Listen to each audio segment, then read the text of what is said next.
Are you struggling for consistency in your sim racing? Does your iRating look like a roller coaster? If so, we have good news for you. The way to get more consistent is to first understand what you're doing differently than the professionals. And VRS is the answer. With our competitive subscription, you will have the telemetry, setups, tutorials, and everything else you need to fully analyze your driving. Our data packs and the ability to compare your driving with the best in the world will show you exactly where to adjust your inputs, change your driving line, and shave seconds off of your lap times. And our powerful and precise Direct Force Pro wheelbase and precision pedals are being used by some of the world's best drivers, including Peter Berryman, John Robertson, Brandon Trano, and IndyCar world champion Alex Palou. All these champions agree that VRS hardware is not just the best on the market, it's also priced well below the competition. So if you're looking to upgrade to direct drive and the best pedals in sim racing, VRS is your answer. If you want to get better,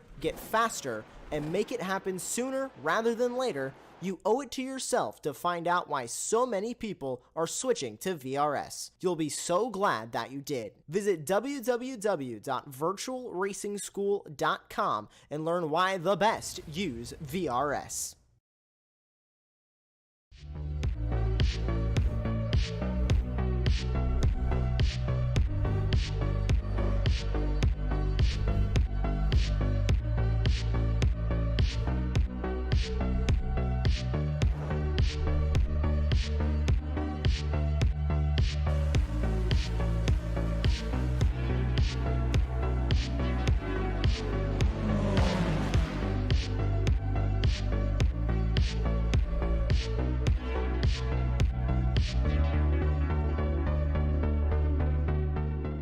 Ricmotech, high-performance sim racing equipment.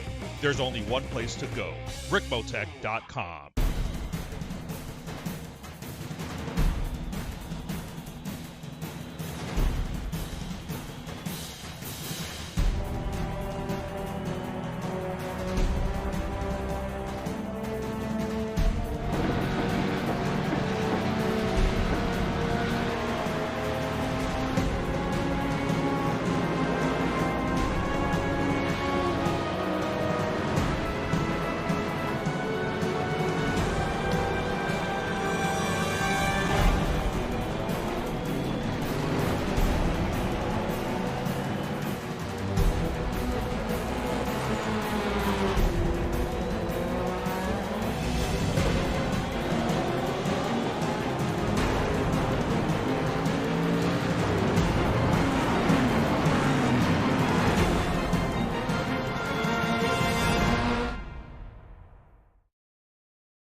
Hi everyone, and welcome to season number 5 of the Extreme Motorsports Ricmotech World Challenge presented by Performa Texas Elite Graphics, right here on Apex Racing TV, where our GT3 and TCR drivers have embarked on a 7-round sojourn to some of North America's, Europe's, and Asia's most storied racing circuits. I'm Greg Ginsburg, and joining me in the announce booth, as always, is His Eminence, Larry Lefty McLeod, along with Jonathan Grabowski in that virtual production trailer.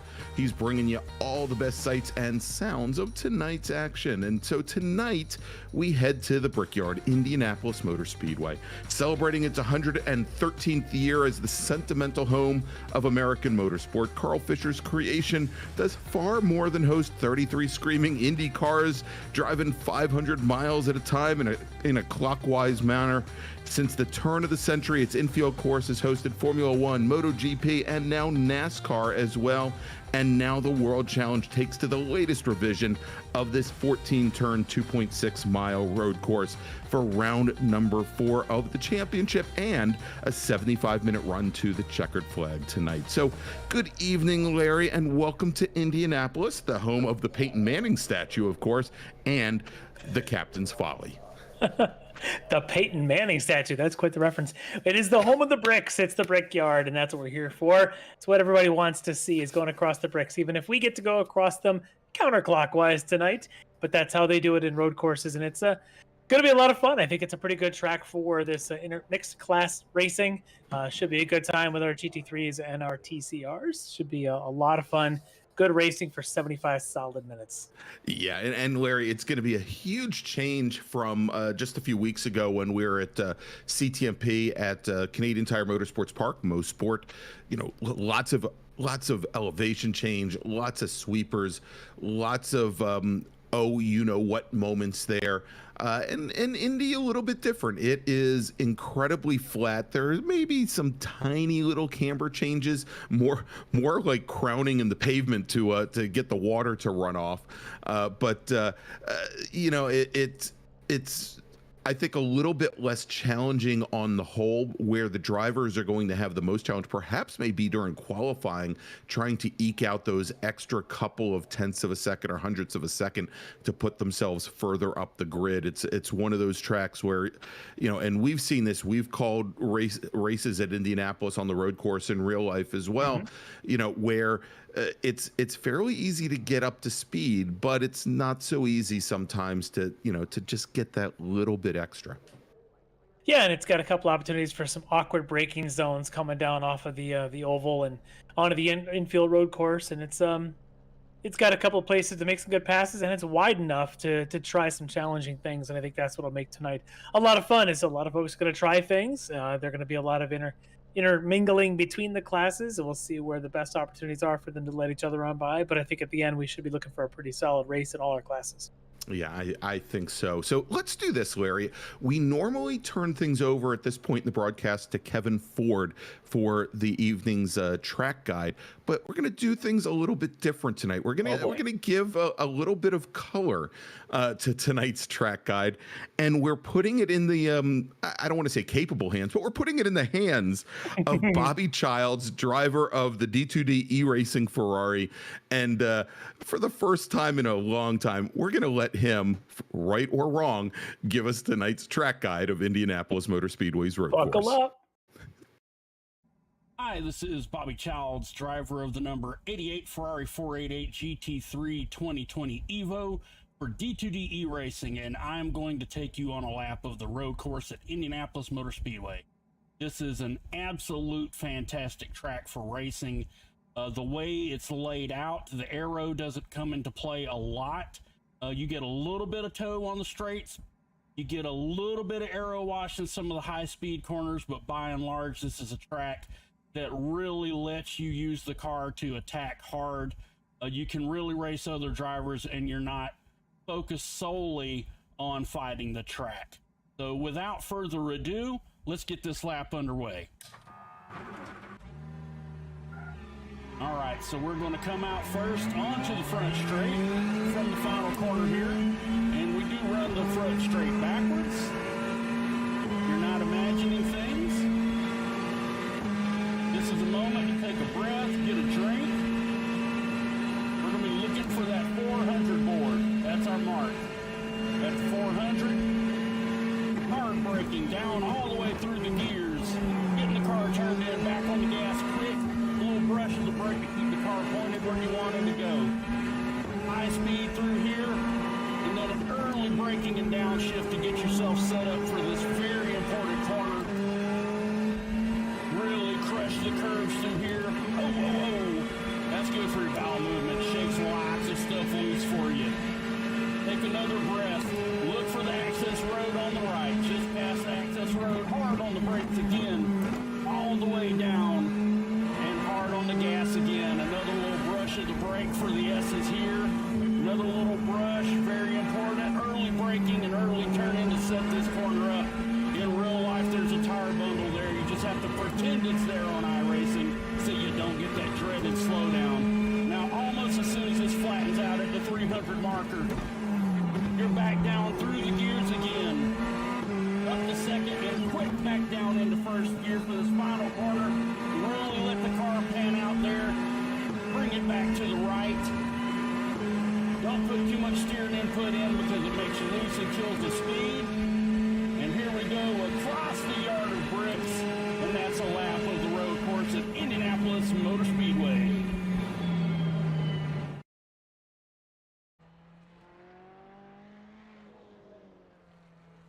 All right, well, thank you so much to Bobby Childs from D2D E-Racing. And Larry, I don't know about you, but I've got my Imodium pills, and if you need, I've got an extra bottle of Pepto-Bismol here for the next time our drivers go over the curbing. I think I can make it to the commercial break. Turns 5 and 6. Yeah, absolutely. Like I said, Bobby giving some color, maybe the brown color, I don't know, to our track guide tonight. Thank you so much. All right, so with and if you that missed our said, reference, just back up the video stream to Bobby's little moment there at turn 5, and you'll know exactly what we mean. Exactly what we mean. Yeah, exactly. All right. Well, thanks again. And Larry, we've got our drivers. They're heading out on course right now for their qualifying session. And as we do each and every round here in the World Challenge, we give our drivers 4 flying laps in order to set their fastest time, in order to set the grid for tonight's race. And they have the track essentially all to themselves. And so I think at this point, none of our drivers have gone and set a flying lap as of yet. So why don't we do this? Let's very quickly take a look back to 2 weeks ago at Canadian Tire Motorsports Park and look at the podium finishes there and where we stand in the points now after 3 rounds. And we'll start off with TCR, where Mike Polisek in the Honda Civic Type R for Full Send Racing took the win, and it was a commanding win over the rest of the field by, I believe, somewhere on average, somewhere along the lines of about 45 seconds over Eric Violet, who came in second for D2D E-Racing in his Hyundai Elantra. Brad Husty came home in third in the Husty Racing Elantra, and then Nick Horvath and Brandon Whitworth finished 4th and 5th. And interestingly enough, Larry, I'm showing now in our records that that Mike Polisek might be switching over to the Hyundai Elantra as well. I don't think he is in the field here tonight, however.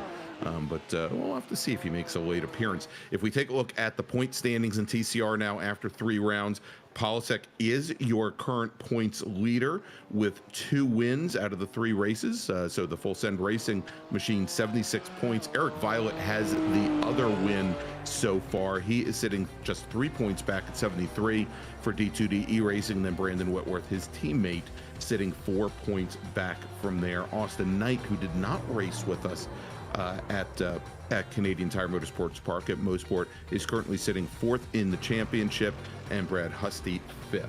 So let's go and take a look now at our GT3 AM category, where Dean Dibdahl took home the win in the number 19 ZP Motorsports Porsche. Margin of victory over Bobby Childs in his D2D E-Racing Ferrari, 7.5 seconds. Steve Daniel from SKKJ Racing, also in a Ferrari 488, came in third with Jose Cabrera and John Sterling, who I believe we'll be talking to in just a little bit tonight, Larry. They finished 4th and 5th just off the podium. And if we take a look at the point standings now in the AM category, it is very close with Steve Daniel currently your points leader at 52 points for SKKJ Racing. Bobby Childs 2 points back from there with 50. And then Team Collusion's John Sterling currently sitting 3rd in the championship with 47 points. Then we've got Dean Dibdahl, who I believe has only run 2 races so far, and then Alex Brown from Primetime Motorsports rounding out the top 5. And so now let's move over to the pro category, the one that everybody's wanting to know about. And Alpine Stars Geodesic Racing's Evan Peichel took the win at Mosport, margin of victory over Orion Racing's Mike Dam, 44 seconds. Commanding win there for Peichel. Travis Schwenke, also from Orion Racing, came home on the last step of the podium, came home in 3rd. Jennifer McDonald from BTL Motorsports 4th.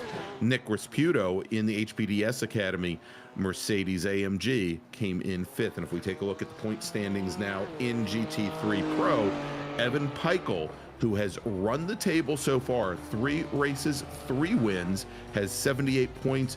Mike Dam from Orion Racing, he is sitting back in 2nd with 67. Another 4 points back from there, his teammate Travis Schwenke with 63. And Schwenke currently tied with Jennifer McDonald from BTL Motorsports for 3rd in the championship. We then have Nick Resputo from HPDS Academy and Jeff Jacobs from the in driving the streetsurvival.org machine. They are running currently 5th and 6th in the championship. So I think in a couple of our classes definitely have some battles up for grabs, but boy, I tell you what, Michael has been doing in that pro category is just unseen before. Yeah, we haven't seen this kind of domination this early on in a season in a very, very long time. But right now, with a margin of 0.06 of a second, Mike Dam with 2 flying laps in the books is your provisional pole sitter. We were just watching Evan Peichel on what should be his last flying lap, trying to overcome that differential and put himself onto a pole here. And for those of you that are, well, I guess all of you that are listening to us are watching at home or maybe somewhere else. But if you want to know, we're talking about the GT3 Pro and AM drivers and cars. The GT3 Pro drivers are those, if you look at our timing pylon on the left-hand side of your screen, we'll have the red position numbers to the left of their names. And if you'll take a look at the cars, the Pro cars, they'll have those red number boards, they'll have the red mirrors, the red end plates on their wings, as well as the red window banners, much like Robert Hartley, currently driving the number 3 Orion Racing AMG. And if we then jump over our AM category drivers, like Bobby Childs, who currently is your provisional pole sitter in the class, driving that number 88 D2D E-Racing Ferrari. They have the green number boards, green mirrors, green end plates on the wings, and the green windshield banners. And then our TCR cars that, of course, are the front wheel drive machines. Currently, our provisional pole sitter in TCR right now is Eric Violet. We are watching Nick Horvath right now in the number 82 Hyundai Elantra, who is currently the 2nd fastest driver in the class. You can tell the TCR cars apart, well, first off, because they're front-wheel drive, and most of them are Hyundai Elantras. But they've got the blue number boards, blue mirrors, blue end plates on the wings, and the blue windshield banners. And if you take a look on the timing pylon there on the left-hand side of your screen, you'll see that the position numbers for them to the left of their names are in blue as well. All right, so Larry, let's take a look at this. Looks like Evan Peichel has put in his 4th and final flying lap, was not able to improve on the 123.27 that he had thrown down a little bit earlier. Mike Dam here on his last flying lap looks as though he is, and actually he's calling off his last flying lap going into the pits. He's going to retire the pits as provisional pole sitter. Now it looks like Hartley is heading into the pits as well. Hartley currently running 3rd in pro. He calls off his 4th and final flying lap. So best he's going to be able to do is 3rd. His teammate Travis Schwenke from Orion Racing in that number 16 Mercedes AMG GT3 now heading down the Holman Straight into this chicane. And you can see there, Larry, with the curbing, one of the differences in the layout of the road course, the entrance to the chicane over turn 7, turn 8, turn 9, much more of it's a 90-degree left-hander now, whereas the previous versions of the road course had a much more gentle turn in there.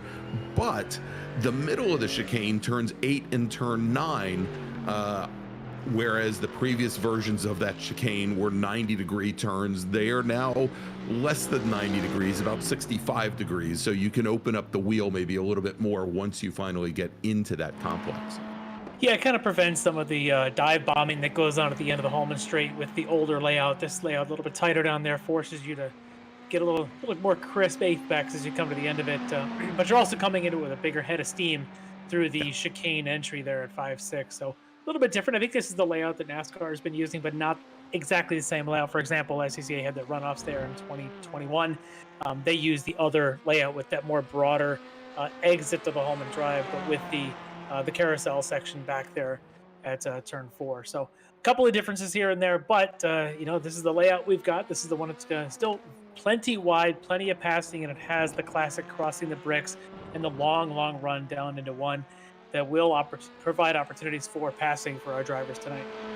Yeah, and you can see here as we're watching Eric Violet, who is at the moment your provisional pole sitter in TCR, completing his 3rd a possible 4 flying laps, and putting in a 134.22, his fastest lap of the session there. You know, there's you get a heck of a run out of that last section of the infield back out onto the oval.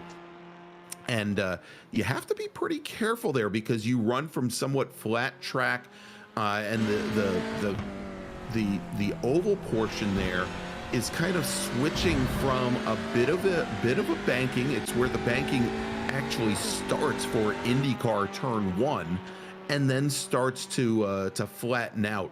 And so you have to be very careful on the line you take when you apex that corner, because we've seen it in the past. There's this tendency for cars, especially if they get on the throttle a little bit early. This is, I think, going to be more of an issue for the GT3 cars than the TCR cars, but for the rear ends to walk out a little bit and actually get to that wall, maybe a little not in the way the drivers intended.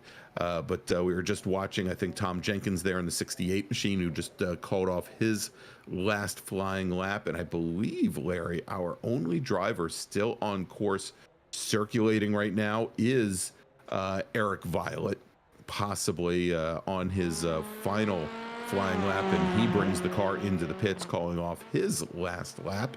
So it looks like that is going to do it for most of our drivers. We have a few folks that they could have put in a 4th flying lap, and they maybe called them off a little bit early. But at this point, with a little bit less than 2 minutes remaining in qualifying, it looks like everybody's put in their times. It does, and we'll see how this plays out. And we've got some pretty good bunching up going there. If you take a look at Mike Dam finally able to out-qualify Evan Peichel there for the front row.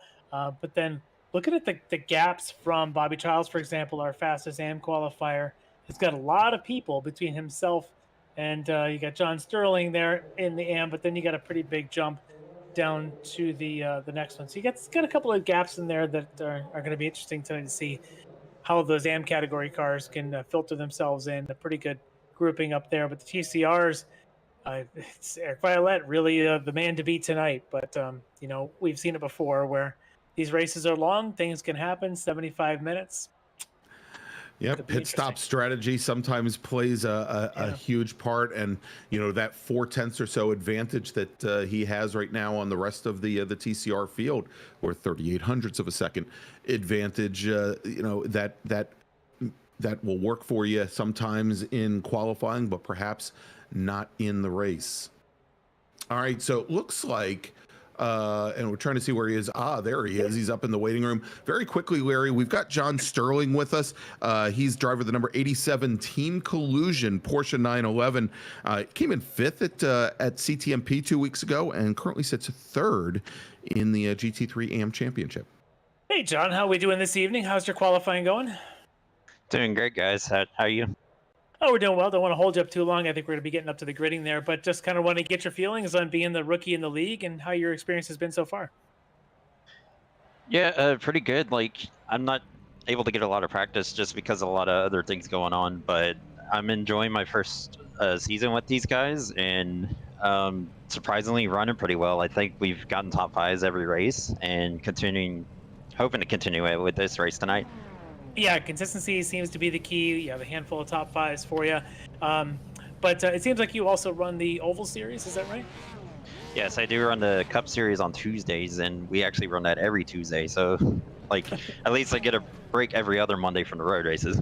You're a busy, busy man. But speaking of that, I think they're gridding up now. We're going to let you go, and maybe with any luck, we'll be able to talk to you in about 75 minutes. All right, thank you, guys.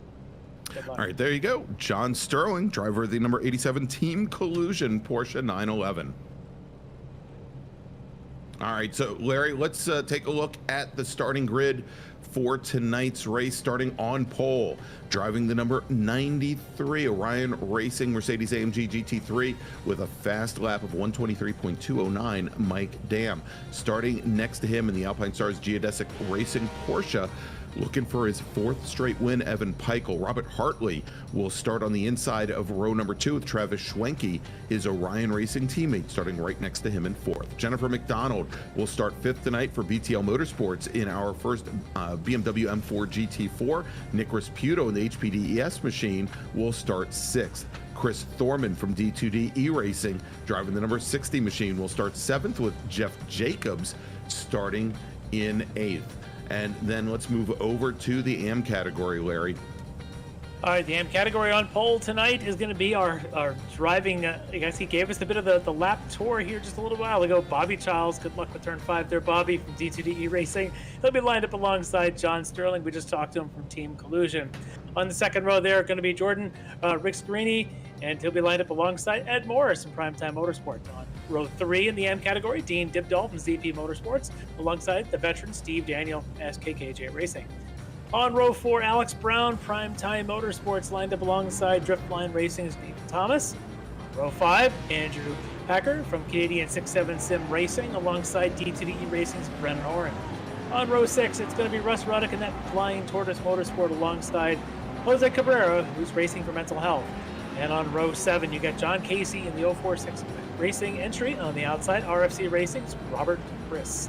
All right, so let's take a look at our TCR field tonight, where we've got Eric Violet from D2D E-Racing. He is your pole sitter with a qualifying time of 1:34.223. Starting right next to him will be the TGT Racing Hyundai Elantra of Tom Jenkins. Nick Horvath will start 3rd tonight in the Leadpaw Racing Hyundai, and I believe Leadpaw has moved over now to the Elantras, having started out the season in the shorter wheelbase Hyundai Velocitors, with Brad Husty from Husty Racing starting in 4th. Then we've got Scott Brooks in the Brooks Racing Hyundai. He'll start 5th. And Marlon Jones, also from Leadpaw Racing, starting in 6th. All right, so we've got the field, Larry, making their way around this road course on their pace lap, and the pace cars already got them at a pretty good pace here, going down the Holman Straight, and we'll be going to a 75-minute endurance race. And I want to remind everybody about our upcoming schedule here in the World Challenge. Round 5, we're going to be heading to Germany, to the Hockenheim Ring. We're then going to be heading back to Japan to the Suzuka International Racing Circuit. That event is going to be mid-November. And then we're going to wrap up the season at the National Park of Speed on November 28th. Going to Road America. So again, 7 rounds this season, and every single one so far. Yeah, we can talk about Peichel coming away with 3 wins out of 3, but really every single race here so far has been been full of surprises, Larry. Yeah, and watch this start here. We saw this in real world racing here at this track, where the outside line going into 1 gives you a little bit better entry angle than the inside line. So Mike Dam's going to want to make sure he gets the jump and kind of pushes Evan a little bit over to make sure that Evan doesn't get any kind of a good line and be able to exit down through that turn 2 and 3 complex. So look for that there. And then the middle of the pack, how many wide can they be when they get down to turn 1? This should be fun. Exactly. And, you know, I said earlier about how flat this course is. Probably the biggest elevation change, Larry, is on the exit of turn 1. As you literally drop down into the infield, there's a little bit of a compression there. We'll have to see how these drivers deal with it. But again, you know, a very, very wide front straight as our pole sitter. Mike Dam comes onto the front straight now with Evan Peichel. And again, a human being is going to be calling that start. Let's see how we go here. And green flag is in the air, and we are racing here in GT3 at the Ricmotech World Challenge as they now start to make their way down into turn number 1, and already starting to spread out there 5 and 6 wide, Larry, as they get under braking. Mike Dam sitting center of track, and Peichel's going to take that wide line that you mentioned, and he immediately goes to the lead. And we're getting a green flag now from our TCR cars. We have one driver who's gone off. That was Bobby Childs going off into the grass.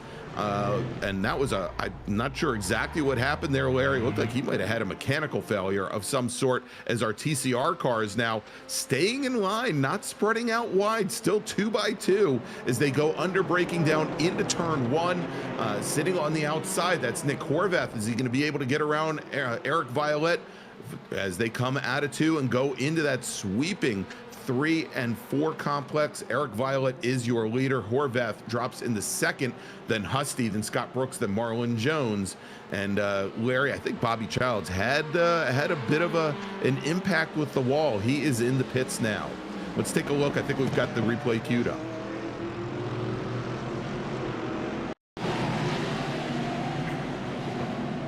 And here they come down into turn 1. Let's watch that Ferrari on the left-hand side, the red, white, and blue machine, and see exactly what happens. And Larry, I'm not sure what happened there.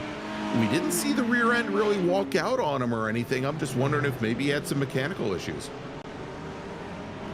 And there you go. And Bobby coming back and letting us know.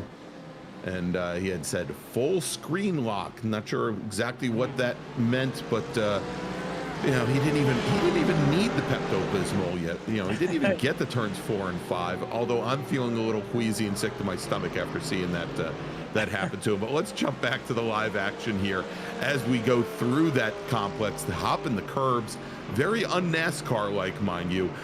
Evan Peichel jumping out to an early lead over Mike Dam. This is what we saw just a few weeks ago at Canadian Tire Motorsports Park. Then about 6 car lengths back to Travis Schwenke and Robert Hartley, Dam's 2 Orion teammates. Then Jennifer McDonald sitting firmly in 5th position with Nick Resputo sitting in 6th. Resputo having, of course, picked up an overall position, having gotten around Bobby Childs, who started off in 6th. But it looks like Jordan Segrini, new to the series this week, driving that black Porsche 911. He has managed to get around Nick Resputo, so move him not only up to 6th overall, but he has picked up 3 positions since the start of this race. Yeah, solid start for the, I believe, rookie here in this race to get himself ahead in the AM field. I'm going to put a little bit of pressure on Dibdahl, Sterling, and Morris now trailing him. But I tell you what, I talked about it just as on there queuing up the starting of the race there with Peichel. He had that outside line. And I don't know if it's Porsche gearing versus Mercedes gearing, but as soon as that green flag went, he had a jump, and he was a car length ahead before they really got to the brakes. He was able to just stay out there. So I think Mike Dam might be kicking himself for going the speed that he was. Perhaps he didn't get the jump he wanted. And not only that, and I don't think it was just the speed, Larry, because Dam stayed more or less center of track. Even as Peichel moved over maybe even a little bit more to driver's left and was hugging the wall all the way driver's left to be able to open up that corner, be able to turn in as late as possible and stick the car driver's left. And I think Dam, you know, maybe unintentionally really compromised his entry speed in there and perhaps made it a little bit easier for Peichel to take that position. Yeah, he certainly didn't make him work for it, but now it's Mike Dam that now has to work. He's already fallen a full second back, not really where he wanted to be at this stage of the race. Now he comes in needing to start to get some wins and put a few together. We've seen seasons in the past where the overall champion gets 3 race wins in a season. We have not seen them get the first 3 race wins in the first 3 races. So that's where Peichel is now, and would love to put pressure on Mike Dam to make him really work. Maybe make him use up his tires. Don't offer him any opportunity for fuel savings, and really make him think about this long race tonight. But behind Mike, you've got his teammates there with Schwenke and Hartley, but right now they can't do anything because none of them could get around and book in Evan Peichel here so far tonight. All right, and having picked up another position with Nick Resputo on the last lap, got back around Jordan Segrini, and that has now moved Dean Dibdahl, coming off his win at Mosport 2 weeks ago, right up to the back of the other black Porsche there. And actually, I think we've got 3 of them in a row, as we've got Dibdahl, Sterling, and also Ed Morris all sitting right back behind Jordan Segrini, but all in very close proximity now, as they are coming out of that chicane, coming out of turn 10, and as soon as they get onto the oval here, as soon as it flattens out, almost immediately they drop back down into that last part of the infield. And it's another one of those sections of the track, Larry, where the cambering of the course there can be very difficult. And you know, not only that, as we've seen in real life there, the grooving of the track in order to provide additional grip to those Indy cars can really upset a road course car as it tries to drop in off the oval there, because the grooving actually is running in the opposite direction of where the road courses are, or where the road course cars are going. Yeah, watching Ricmotech now really putting the pressure on Jennifer McDonald, trying to make any kind of move with Rick Zagrani. Also, all three of them now just kind of lined up. I'm not sure Jennifer wants this kind of pressure on her this early hour of the race, but she's going to get it now. It looks like even Ricmotech thinks he can go down hold the inside, but Rick Zagrani really being the aggressor here.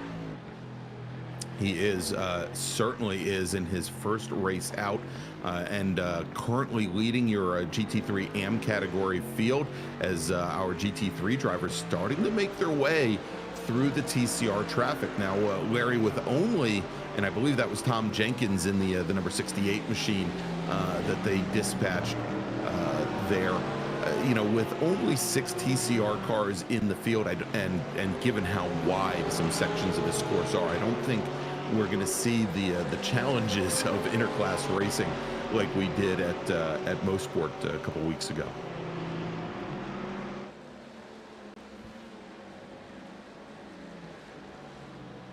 All right, as we watch now, coming down with, again, Zagrani popping to the inside behind Jennifer McDonald, and maybe a little contact there, and actually a lot of contact there, as Jennifer McDonald now is going to fall back behind 3 of our AM category drivers. She drops back to 9th overall, just ahead of Jeff Jacobs. And as they went down there, Larry, you know, we saw Ricmotech sitting right on her door. I'll tell you, it looked like it looked at for a moment there as though McDonald might have had an opportunity to challenge Robert Hartley for 4th, but again, with Jordan Zagrani right there with her, probably with the Ricmotech there, it just wasn't meant to be. No, she definitely struggled there to hold that spot, and now she finds herself a couple of spots back by the aggressors behind her. And maybe that's what's going on here, is that those who are aggressive early in this race are taking those opportunities as Ricmotech continue to work his way through some of that traffic, while the 2 Orion cars now are starting to kind of work together here a little bit here with Schwenke and Hartley. Yeah, exactly, as they're now also, as you can see, making their way past some of the TCR traffic. Mike Dam, running 2nd, has managed to put about a 3-second gap back to teammates Schwenke and Robert Hartley. And we well, yeah, go ahead. Sorry, Larry. I was going to say, those guys really, Schwenke and Hartley, struggling on pace earlier in this race. Just 7 laps in already, almost 4 seconds back from Mike Dam. Dam trying to hold pace with Michael, but we're really surprised that Schwenke and Hartley are not able to maintain that pace. Figuring all 3 of them are probably on similar setups, being teammates there, but Dam able to pull the pace. Right now, Schwenke and Hartley struggling a little bit now as they work through traffic. Yeah, and they were just dealing with probably the one part of the course where it is most difficult to deal with TCR traffic, and that was in that section that sweepers turns 3 and 4, heading up to that first chicane that leads you onto the Holman Straight here. And you can see as the TCR leader, Eric Violet, moves out drivers left to give a wide berth to our GT3 Pro leaders. And they dispatch with him fairly quickly and fairly easily. This group here, though, is the best race on the track at this point, with Ricmotech, Zagrani, Ricmotech, Dibdal, Sterling McDonald, all of them now basically covering about a second or second and a half, and they're fighting like it's last lap. Dibdal, though, we've talked to him before. He tends to talk about being conservative in these races and letting the race come to him. But I think at this point, he may not have much of a choice with his aggressiveness, Zagrani and Ricmotech. Yeah, I was going to say, I think, and he's changed his driving style, I think, considerably in the, I guess now 2 years or so since we've been watching him. When we first saw him racing in the Ricmotech Classic Sprint Series in the MX-5s, where he was very aggressive, let's say, to I think, to put it mildly. but it's amazing what happens when you turn 15 or 16 years old. Yeah, the maturity just comes soaking through. Yeah, exactly. But it's funny because although he may only be 16 years old, there's a maturity that just comes with seat time and miles. Yeah, and at some point you throw the actual age number out the window and you just talk about how much seat time he's gotten, because he has definitely built up quite the resume of time spent in the sim. And it's really what's been paying off for him. As the one of our TCR car runs a little wide there, that's Horvath.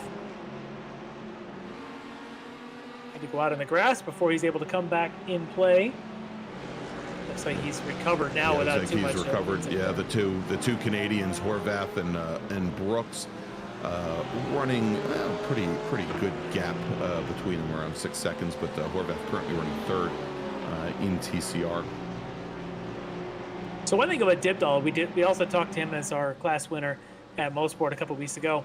He had talked about having a really rough setup, a car that was super loose. He was doing everything he could to keep the car. I'm sure there's a bit of lesson learned there with his setup this week, and that might allow him to be a little bit more aggressive at this time of the race and not have to just be sitting back and waiting. So a more comfortable setup goes a long way when it comes to your ability to actually race with another driver. Yeah, and I think it'll certainly help also.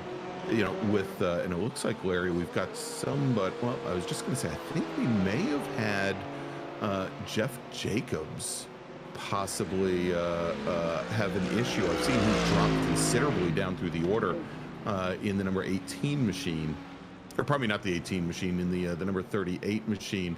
Let's take a look, and I think we've got a replay queued up. We can see exactly what happened to him as we see him now on the front straight. What if he had a slowdown, he had a serve, or something else? But that's really slow. That's not even slowdown penalty slow. That's more like it has to unplug and replug in his steering wheel or his headset kind of thing. That might be. He might have had some equipment issues. I had that on our system that he had crashed, but perhaps another issue there. But he has dropped considerably back in the order now.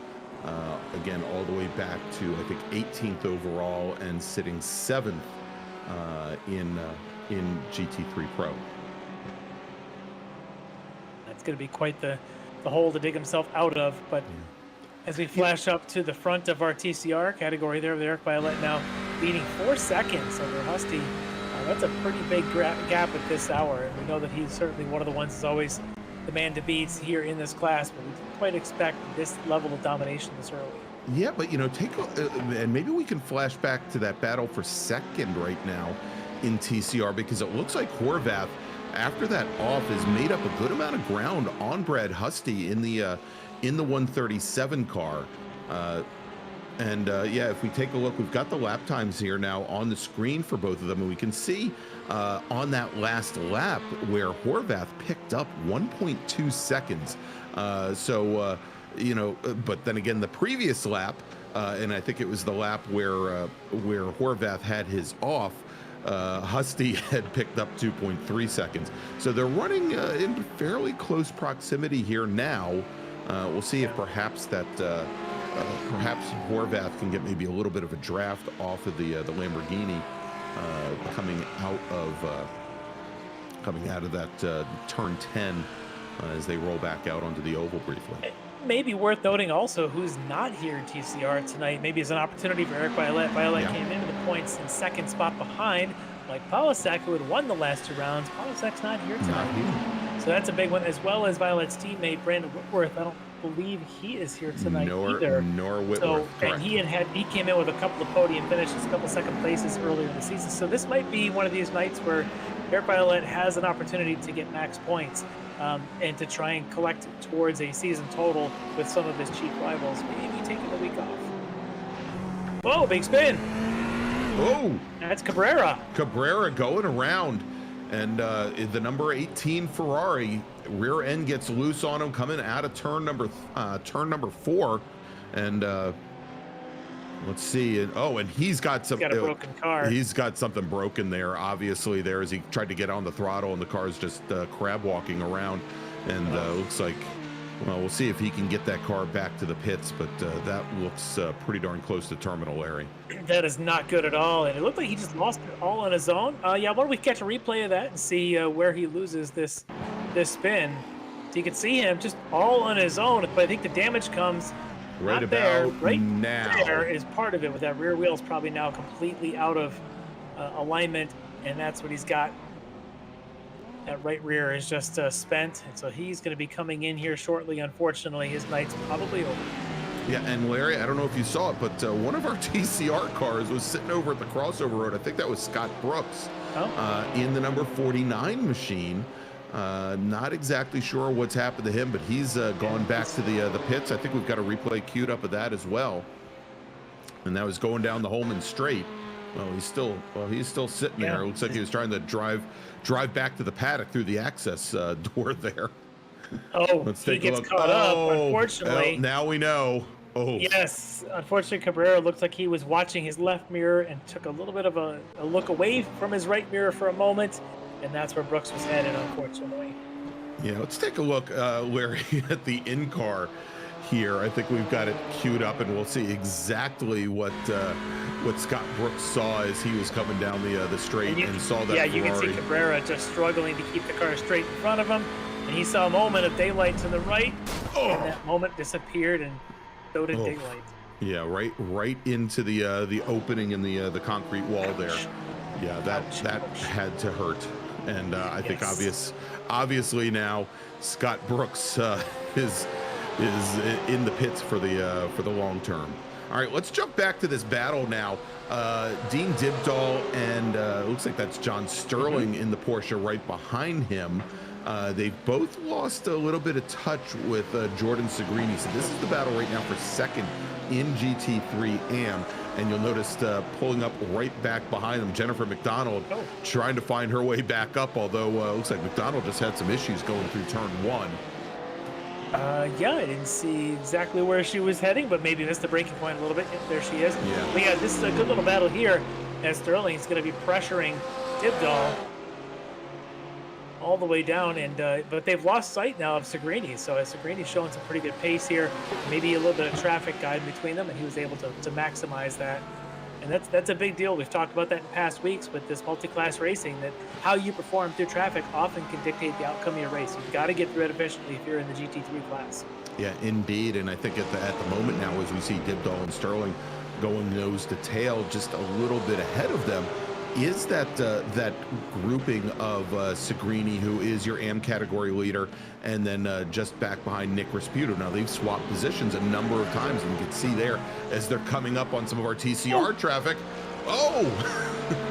And giving one of our TCR drivers a little bit of a love tap there. Yeah, I think that was Marlon Jones in the 25 machine.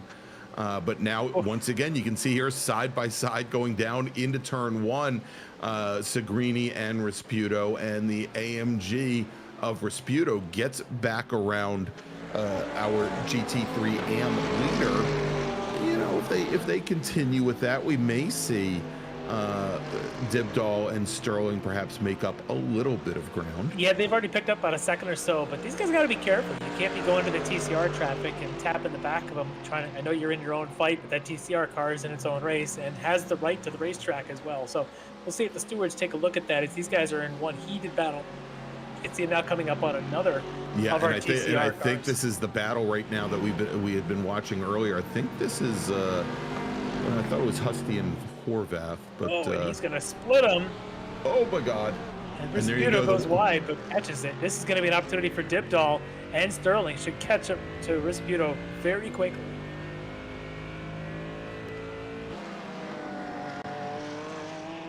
Already a little bit of a wrinkle down the side there for Segrini. It looks like he's been in tangles in a couple of spots. That left side's got a little bit of a wrinkle to it. So it does. First race, and he's already got his battle scars.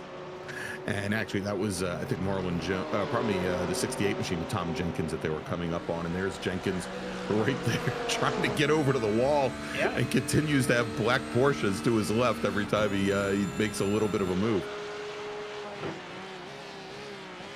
And there's Dean's Cat looking a And, little feline tonight. Yes. He's got his claws out in this little battle here with John Sterling. You're welcome. No comments about being I cat. could have gone way worse. Yeah, I know. I know you could. But it's a good little fight here. Now it looks like they've got, I believe that is, that's the 132 of Resputo now right in front of him. Now remember, Resputo is running in our pro category, currently sitting 5th at pro. Dibdall and Sterling 2nd and 3rd in the AM category. And again, you can tell the difference there. Dibdall and Sterling with the green number boards, etc. Resputo the red. But Jordan Segrini not that far up the road from there. He's opened up a bit of a gap, but that's right now where Dibdall and Sterling want to be, is up with the Porsche of Segrini.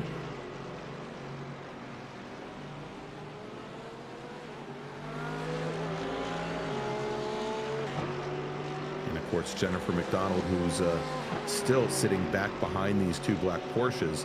If she can get up to Resputo, that would be 4th position. So she's sitting as the 4th car in that line. She's happy to see that little bit of moment there come to Resputo, because it gave her an opportunity now. Although there's a couple of AM cars between them, she can maybe use some of them because they appear to be aggressively driving. So maybe in their aggression, they'll try to make a move on Resputo, and that'll just draw her into that little bit of a battle. So it should be a fun one to watch, although they're different classes. At the end of the day, you're a GT3 car racing against other GT3 cars. You don't really care what color the windshield banners and mirrors are. That's just for you and me. That's all it's for. And Stubby. And Stubby, yeah, exactly. Hi, Stubby. And at this point, for Bobby Childs, who's probably enjoying the race with a cold one. Yeah, Maybe Bobby saw him in the chat. Bobby was kind of gutted. Yeah, I'd be gutted for him as well when your computer craps out on you 2 corners into a 75-minute race after practice and setup and all the time you put into it. But he did get to do the track guide, so he got to do a couple laps. That is true. So he got that lives on forever. Yeah, so 4 laps in qualifying, 1 lap on the track guide. Yeah, That's a full night. That's right. For Bobby. This battle, though, as we flash back to the lead, Evan Peichel continued to expand now. At one point during the traffic battles, it was down to about 6/10. Mike Dam struggling to stick with the pace here, which again is surprising me because we know that Dam was on the pole tonight and had the pace at least in the qualifying trim. Peichel, though, showing that the race trim is very strong for this Porsche. Yeah, and we saw this a couple of weeks ago at CTMP, where Peichel ran the majority of the race by himself. Without, I'm sure once he had opened up a gap, he was starting to do some fuel savings. But Dam was once again using his Orion Racing teammates to help push up towards the leader and just could never get it done. And you can see here as Schwenke and Hartley once again locked more or less nose to tail, running very similar pace, but already now 8 seconds off of their teammate.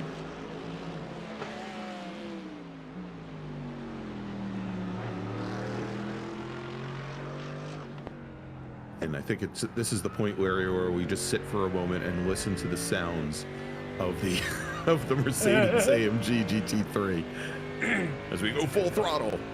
Yeah. It is a great sound, though. It is my favorite sound of the entire sim, whether it's in a Mercedes or in an Aston Martin. It's still a great sound. Yeah, it is.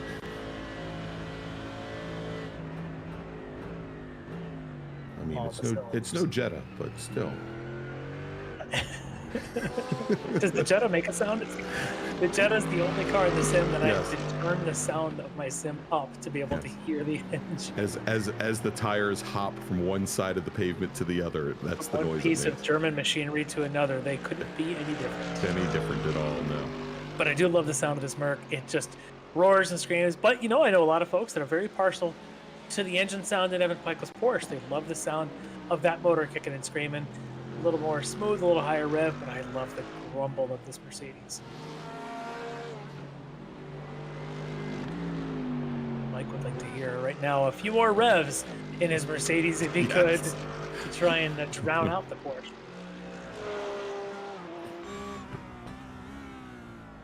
As we go on board with Peichel here. This couple of corners here just require so much patience for a driver. You can off the first piece of banking that you'll see there, down into this last couple of 90-degree corners, and then unleash the power down the front straight.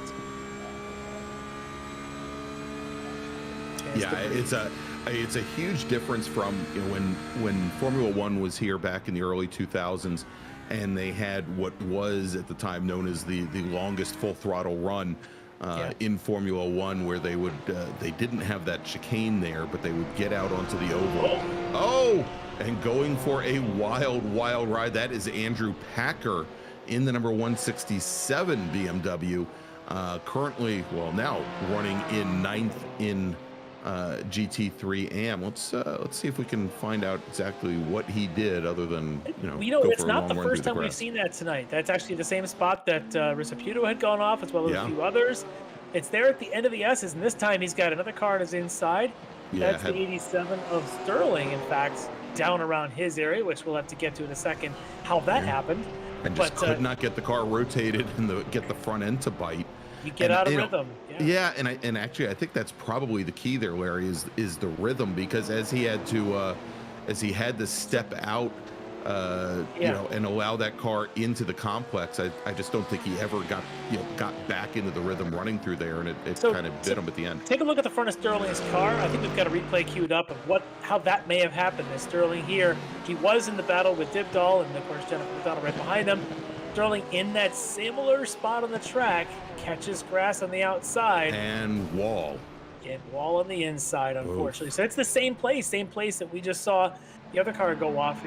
It's a tough place. Everyone seems to be getting bitten by that one there tonight. All right, and I'm getting word that Jeff Jacobs may have had another. You know, we thought he had an issue earlier, but getting word that he definitely did this time around. Let's see, you can see the rear end of the Mercedes walking around just a little bit. Same area of the track through the S's. Car a little bit loose. Finds himself probably near the edge of pavement.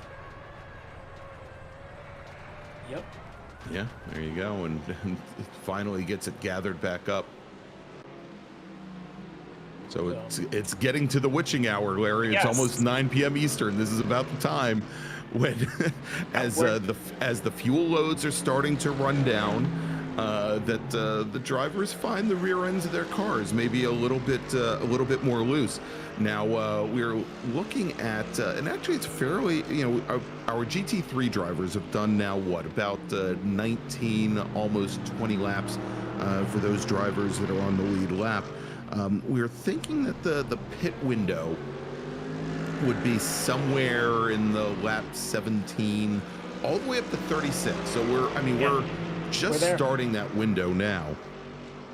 Nobody's taken it yet, but maybe they should in some of these cases if they start pushing and get loose down through those S's again, as it looks like Hartley wants to do something to teammates. Swinky, yeah, and he's been looking into the inside on the 16 machine the last couple of laps there going into turn one, and I think part of it is he's picking it up on the draft in that long straightaway. But you know, once they get under braking into turn one, he seems to fall off just a little bit.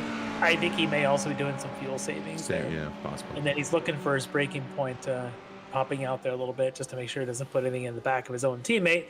As this little battle moves along here, that's the 45 of Brennan Horan. Horan in the D2D Ferrari, and just ahead of him, Nate Thomas driving the number 45 Lamborghini. Probably not the 45 Lamborghini. Let's try that again. The number 10 machine. Yes, it's a 10. The 45's on the Ferrari. Yes. They both, however, have flags on it. I'm becoming dyslexic, I think. I think they just called it old. That is likely. Thank you, Larry. Anytime, that's what we're here for. Keep us each on our toes. Thomas here holding off Brennan Horan for a little bit. I wondered when Brennan was going to kind of come to his pace, and he's starting to, but...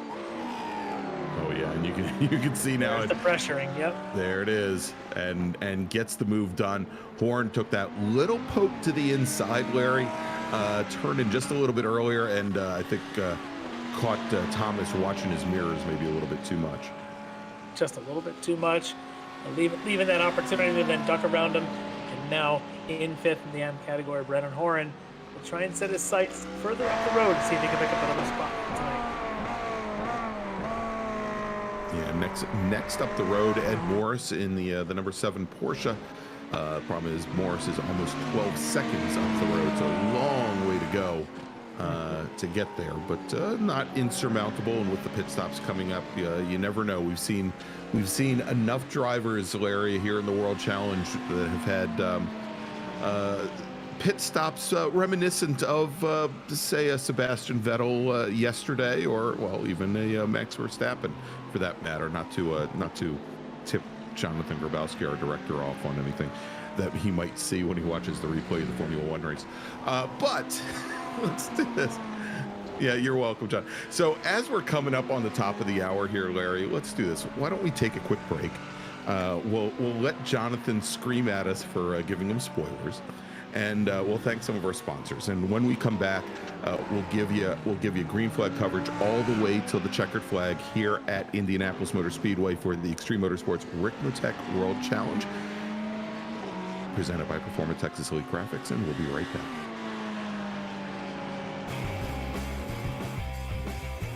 Ricmotech, high-performance sim racing equipment. Whether you're just looking to have fun, train for race day, or become a serious esports competitor, Ricmotech has you covered. Hundreds of name brand parts. Support from experts that love sim racing. Trusted by the pros. There's only one place to go, Ricmotech.com.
Ricmotech, high-performance sim racing equipment.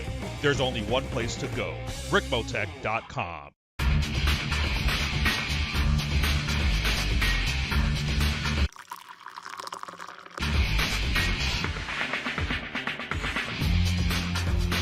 Allow extreme scoring to do the work for you.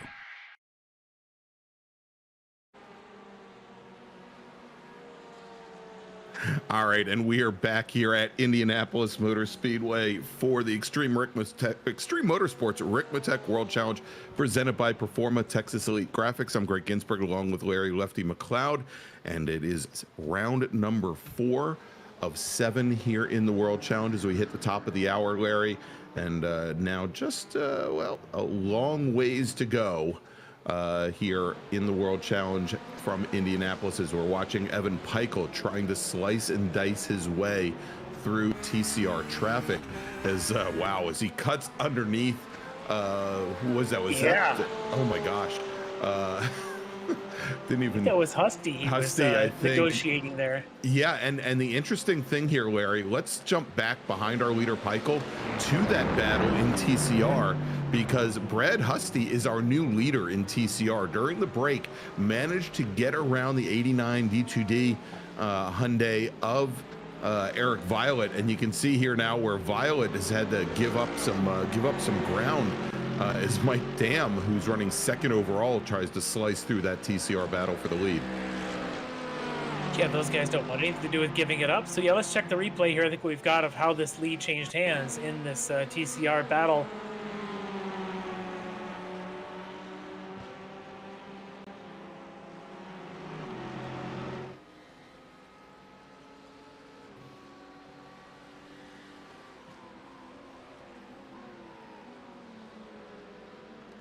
All right. Well, tell you what. Why don't we go back to live action here, John? And if we take a look here, so Husty now opening up a little bit of an advantage, about 0.8 of a second, but also now joining this battle, Larry.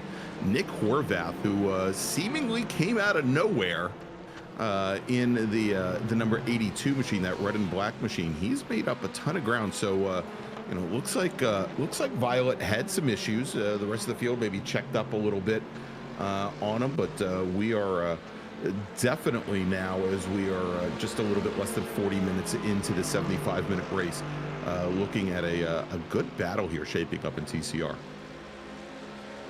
Yeah, we'll see if Violet can respond. He had a several-second lead that seems to have evaporated, so this will be interesting to see what he can do, as a lot of the leaders still in the GT3s are working their way through. This is the Schwenke and Hartley, yeah, trying to get their way through this TCR battle. And again, the TCRs do not want to give. Husty, for certain, does not want to give up anything, because his nearest rival is right in his tail and going to try and draft up the inside of him. Yeah, and look at that, as they came out of 10 and onto that little short shoot between IndyCar 2 and 3, and making the lunge was Eric Violet jumping right back underneath Brad Husty, and that is going to bring Horvath right up to the back bumper of Husty as well. We'll see if Horvath has a move going down into turn 1. Yeah, that's actually what sort of Husty didn't want to see, is as they were trying to play nice and let those GT3 cars get through. Unfortunately, it meant that his line was a little bit compromised, and it allowed Eric Violet to draft right up behind those Orion cars and get the advantage going back down off the banking. Now he's got the lead back there in TCR, and as you mentioned, it's got Horvath right up on the tail of Husty, and he's going to make a lunge to the inside. No contact yet. Wow, that was aggressive. Yeah, there you go. That was over at turn number 4. That pretty sharp right-hander that brings you up to the chicane, and sitting right back behind him, watching it all happen. I think that was Nick Resputo in the 132 Mercedes, and he's going to try to drag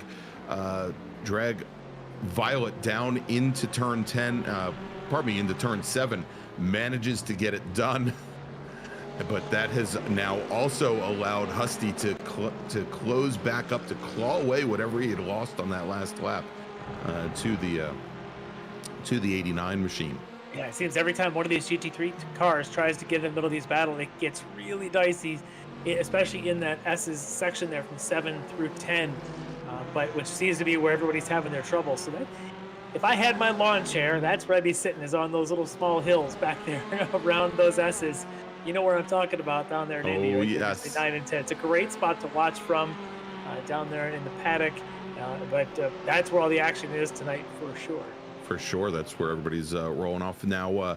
Larry, we've got Brennan Horn sitting in the pits right now, and he's been in there for a good 4 minutes. So I suspect that perhaps he had a meeting with perhaps an immovable object, or perhaps another car for that matter. But as he was starting to really move up through the field, it looks like that has been stunted, and I wouldn't think that would be a normal pit stop. Also, it looks like we have our normal round of pit stops finally starting here. First driver to come down the pit lane is Nate Thomas in the number 10 Lamborghini, and as opposed to Mr. Horn, I think was driving under his own power. Yeah, that at least gets them started, as we're reached at just past the halfway point now. So I would expect that some of the others may also start to, as they. This is where if you're in a GT3 and you start to come up on traffic of TCR, this is where you just bail and go to the pits and get it over with, and don't try messing around. In fact, I was surprised to see Dibdahl and McDonald still sort of going through the traffic of those leaders in TCR on that lap, rather than bailing pits. And coming into the pits. Yeah, exactly. But they seem to have done that a big jump back there for Horvath. Wow. And so, Larry, I think, and we've seen this before, that curbing right there. Well, it's a little tall. Biggest elevation change of the entire track is the curbs at 12. All right, look at this now. Our second place runner in TCR, Brad Husty, comes into the pits just as Nick Horvath went aerial right behind him. Now Horvath has stayed out on track. He's going to move up into second place, but Husty looks like he's at least taking fuel. We'll see if he takes tires as well. And as he pitting in on the 25th lap, Larry, we suspect that the pit window for the TCR cars could go as deep as 31 laps. So a lot of time for Violet and Horvath to try and work things out here. We're starting to see some more folks come down the pit lane. John Sterling now rolling down, as is Alex Brown. Yeah, so we'll see what they do. We'll see if the next lap on by. Again, if I were one of these GT3 cars, as soon as I came up onto anything that compromises my next lap, I would be into the pits, taking on my fuel load as get that out of the way there. As we just saw Evan Peichel go down the front straight, making his way around. I want to say that was Russ Ruddock that was yielding to our overall race leader. Yeah, that was. And Mike Dam continuing to lose ground to Peichel. I think the last time we checked in was about 4 seconds back, and now we just saw the tail end of that shot as Dam was coming through turn 4, sitting about 5.5 seconds back from our leader. And we'll see when each of those decides to take to the pits, as Steve Daniels coming in for his stop in that number 96. And so Steve Daniel now pitting in from third in GT3 AM. And now we're hitting that halfway point. Starting to see a little bit less than halfway, but starting to see drivers come on. Actually, it's a little bit more than halfway. Starting to see drivers. I can't do math. But we'll see how these all go, Base because 60 we have always seen confuses me. We've seen in the past some jumping in positions and things with pit stops, and some drivers do a little better than others. See how this goes. Is there's a good shot of Dibdall, and that number 19, currently second in this AM category. Pretty significantly back, though, from Segrini, who's got a pretty strong stranglehold tonight in his first race in the Ricmotech series. As boy, Segrini now right on the tails of Husty. He's already taken his fuel stop. Segrini deciding not to come in. He's going to stay out there another lap. Boy, that was a big compromise for him. And at this point, he's probably going to run till he's dry on fuel. He's only 4 seconds back on the overall. From Hartley and Schwenke. That's a pretty impressive pace there for that Porsche from Jordan Segrini to be just a couple seconds back from the two Orion cars.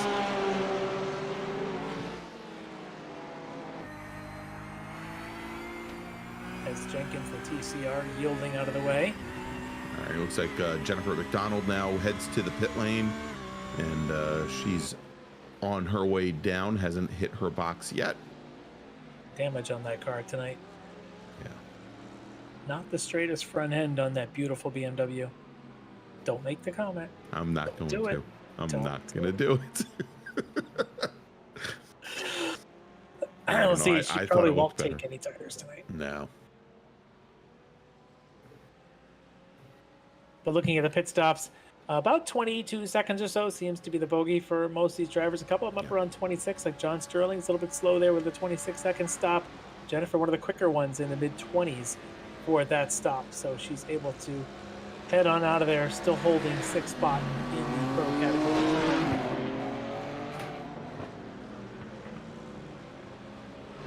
There next to Russ Ruddock as she merges.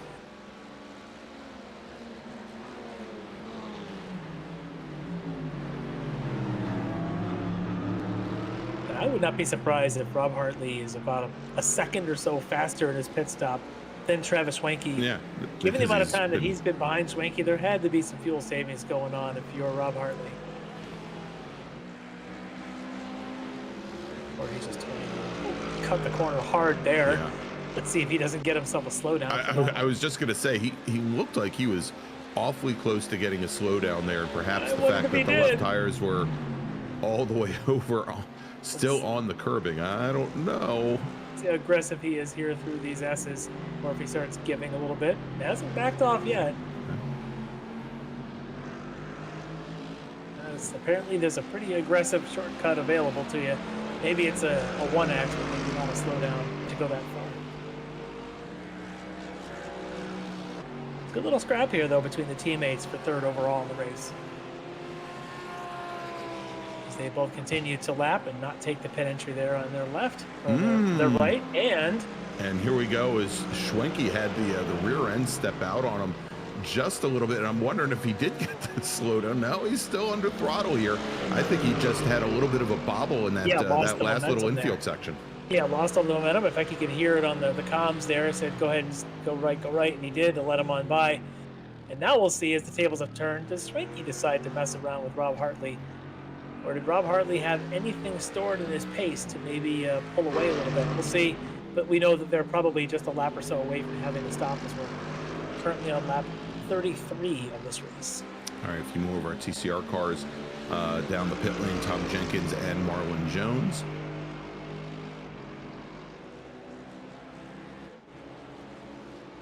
I'm curious then when our class leader Eric Violet does stop. Remember at the time it was Husty that was really close. Well, here he there's comes our in now, answer, right Larry. on cue. And both Violet and also Nick Horvath pitting in at the same time.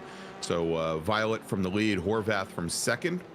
And we'll have to see where Brad Husty comes out, having pitted in just 2 laps earlier. That's what I was wondering is how was Husty's pace coming out after the stop, and how was the pace coming in for Violet and for Husty, who had bookended, for Horvath and Violet, who were bookending Husty at the time of Husty's stop. So very interesting here. And there it is also is your second place overall, Mike Dam, now into the pits there in his Orion Mercedes, and his teammate Travis Schwenke, who had been running fourth, now in for his stop. That's right. And Schwenke very hard on the brakes, getting that car slowed down at the last moment there, almost impacted the wall. We now also have, looks like Dean Dibdahl coming down the pit lane as well, pitting in from second in the AM category. There he is in that black Porsche. All right, and Eric Violet now. Let's take a look and see where Husty is. I think he's coming onto the straight right now. Could be close. Husty's got the momentum down the front straight. Violet will merge just past the apex of 1. Husty hasn't turned in yet. Nope, and it looks like Violet's going to rejoin in the lead, and a pretty substantial margin there. As looks like Husty might have gotten balked just a little bit by one of the GT3 cars going down in the 1. I think that was Andrew Packer coming out of. Well, nope, that wasn't Andrew Packer. Now we'll get the number of that bus in just a minute. And for Horvath, remember he came in about a second behind Violet, comes out 8 seconds in back of Eric Violet. I wonder if he took tires with his 27-second pit stop as opposed to the 20-second stop for Eric Violet. And Robert Hartley now pitting in from second, as well as Jordan Segrini pitting in from the lead. And in Risaputo GT3 also just came in. Risaputo, there he is. But leaving the only car in the field yet to pull into the pits is our race leader, Evan Peichel, refusing to give up that bonus point to anyone behind him for leading a race lap. He's going to hoard all the race lead laps to himself. You know, and Larry, we saw this a couple weeks ago at Mosport as well, that he was the last driver in, and I think he was a little concerned at the end of his race that he was going to be on fumes. That he did cut it quite close, but I think he was actually out for maybe a full 2 laps or so after Mike Dam. And looks like it will be along the same lines here as well. As speaking of our Ryan racers, Robert Hartley heading out back onto the track, and we'll see where he rejoins compared to his teammate Travis Schwenke, who had come in a lap earlier. And it looks like Hartley is going to manage to hold on to that advantage over his teammate. Hartley with about a second quicker on his stop than either of his teammates, Dam in front of him or Schwenke behind him. So that's caused a bit more of this gap as he's now up inside the 82 there of Horvath. You can see as the fuel loads are coming down, Peichel just turns the fastest lap of the race. Yeah. Yeah, he did the same thing at Motorsport just a couple weeks ago, turning fastest laps as the race went on. I believe the second to last lap of that race, he said fastest lap of the race.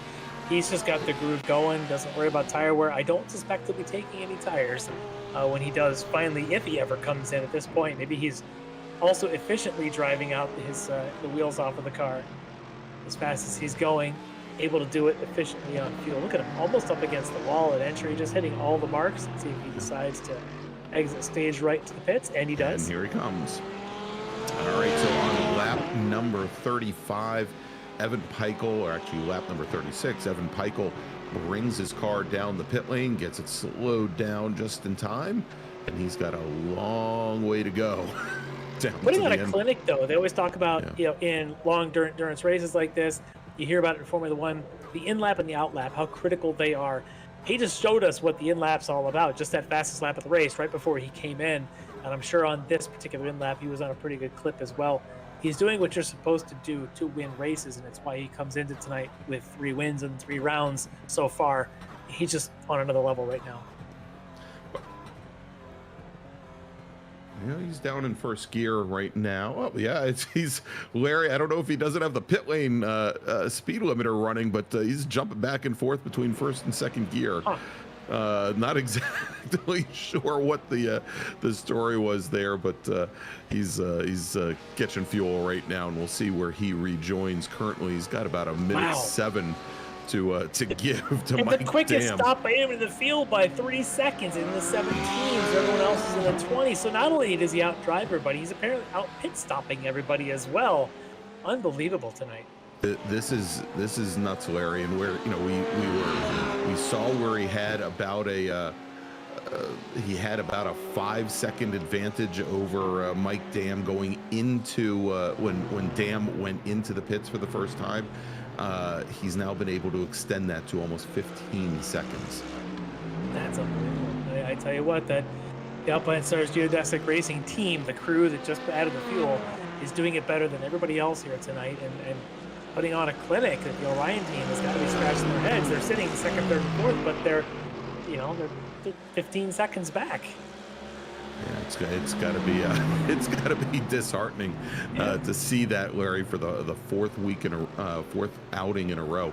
Hey, if you like what you see here tonight, please go ahead. Remember, give us a big thumbs up here on YouTube, and if you haven't already done so, subscribe to Apex Racing TV and click on that notification bell so you can find out about all the great motorsports action that we have available to you, seemingly every single day of the week. And if you'd like, you can also join us in the conversation on social media, on Instagram, on Twitter, and on Facebook by searching just one word, Apex Racing TV. You will be glad you did, much like our good friend Rich Dibdahl, father of Dean, who is in the YouTube chat right now, Larry, and he's setting a good example for his racing son, I think, right now, as he is definitely in spectator mode. And Larry, we might want to look at this. I'm showing that Nick Rasputo may have had another little incident. He may have just dropped a couple wheels on track. Let's take a look as we've got the replay coming up now, as he's going into that final corner out onto the oval over by turn 14. Oh, he's up onto the inside. As he goes down the inside, Eric Violette, unfortunately, just as he did that, got himself off of his own line and outbroke himself. Yeah, that was over at turn 12, pardon me, as we go back to the live action. But he's now lost a lot of ground. Yeah.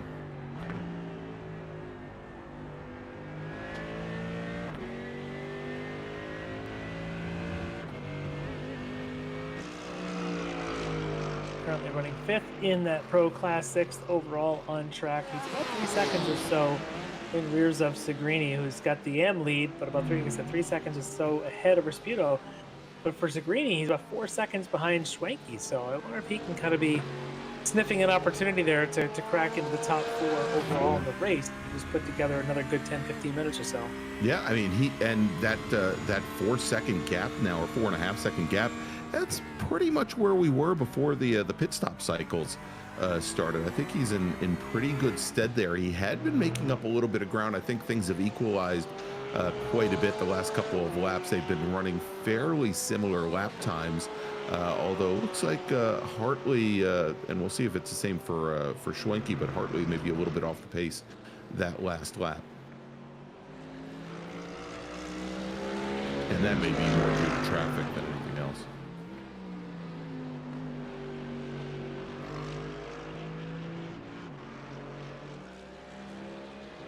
Here now, not with much traffic around him. He's got a little bit of clear moves. Yeah, and Larry, and we may have to jump back again. I'm showing that that Travis Schwenke may have had an off as well, and I'm now showing him almost 8 seconds back from Robert Hartley. So let's take a look here, and I think we've got the replay queued up. Let's see exactly what happens. He comes down the front straight down into turn 1.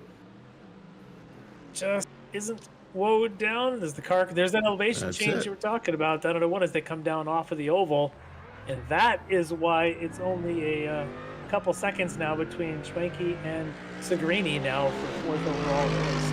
Yeah, so things are definitely closing up there. Oh, and it's gonna get closer as Schwenke's struggling now to get past. Is that Horvath?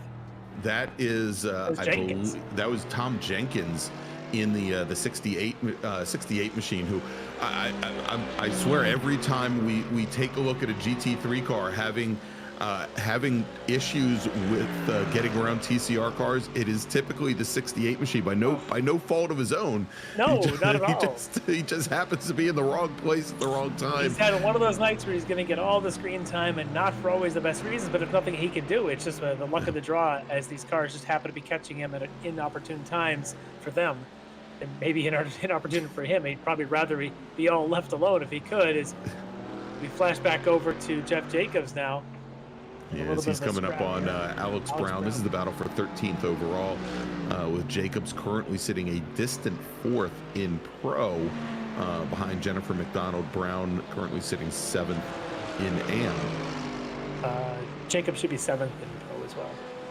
Oh, is that? I thought that's what I said. Sorry about that. Yep. Yes. So the battle for the 7th here. They both were 7th on this right now, as they're both in the pro and AM categories. Let's see if that Mercedes has anything from the BMW here on the straightaway. It had a lot of grunt coming out of the corner there. Some draft. I don't know if he's going to be close enough to make the move. Hiding behind the large BMW is the somewhat large Mercedes.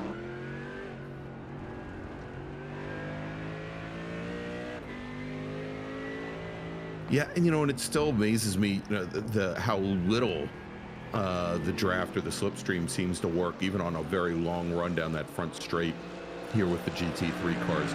We saw him make up Jacobs make up maybe a quarter of a car length over the entire run there. Yeah, these high horsepower cars, it doesn't do a tremendous amount. It does a little bit if you can get up under 6/10, 7/10, you can start to feel. But it looks like here a bit of a slip there. Yeah, and we saw this a little bit earlier in that section of the course. There is, I think Brown adjusted his line a little bit going into turn 7, coming off the straight, and just threw his rhythm off. And we saw there he then ran very wide coming through turn 8, and allowed Jeff Jacobs to get on by. So move Jacobs now up into 13th position overall. As we flash back to our leader in TCR now with an almost 8-second gap over the field. So he had done this before and then lost that lead and had to work back up again here post pit stops for Eric Violet, trying to just maximize points tonight. That's really what he's all about in that points battle with a lot of his rivals that aren't even here tonight, like Mike Polasek and Brandon Whitworth. So Violet, with the opportunity, comes in all of 3 points behind Polasek, but Polasek has those 2 critical wins. If Eric can hang on tonight, this would be his 2nd win of the season. But even though it's going to be a long season, we're not quite there yet, so he's got to maximize points whenever he can. All right, as we have just now about 15 minutes remaining here from Indianapolis Motor Speedway for round number 4, the Extreme Motorsports Ricmotech World Challenge presented by Performa Texas Elite Graphics. Two of our race leaders right there as Michael puts a lap on the TCR of Eric Violet. And gives him a lot of ground there, I think, to make sure that there wasn't any question. And now also giving a lot of room as we have the 2 Lamborghinis coming down the front straight right back behind them. And I think that's Russ Ruddick in one of the machines. And I think he was going around, was that Nate Thomas that he was passing? Possibly, I'm not sure. Could be. Yeah. But now coming up.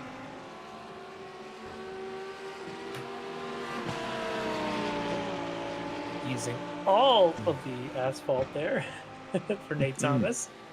All right, so it looks like Mike Dam might have had a quick little off. Let's take a look at the replay coming up here.